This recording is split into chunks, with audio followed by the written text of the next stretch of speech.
Hi friends, ఈరోజు మన topic బీరపీచు ఏంటంటే మన స్నానం చేసేటప్పుడు స్క్రబ్ వాడుతున్నారు కదా. ఇప్పుడు అలాంటిదే ఆ పాత కాలంలో స్క్రబ్ బదులు ఈ బీరపీచుని వాడేది. బీరపీచు వల్ల చర్మానికి ఏదైనా ఉన్నా దాంతో బీరపీచుతో స్నానం చేసేటప్పుడు రుద్దితే చాలా బాగుంటుంది. ఆయుర్వేదిక్లో కూడా అంటారు.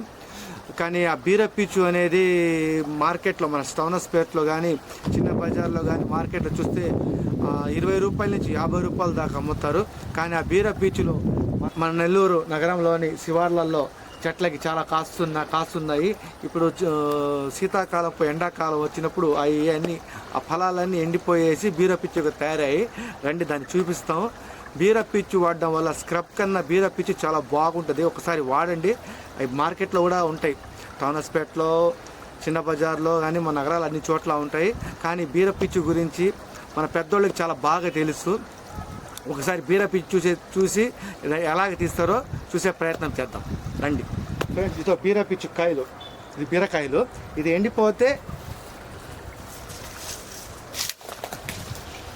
ఇలాగా ఎండిపోయిన కాయల్లాగా ఉంటాయి.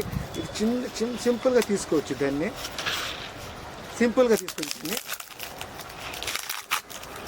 ఇంకో దీంట్లో నుంచి కాయలు అన్నీ పోతాయి.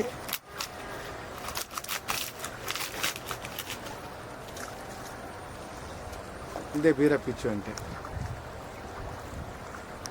కానీ దీంట్లో కనుక దీన్ని నానబెట్టి కనుక చాలా స్క్రబ్గా చాలా బాగుంటుంది.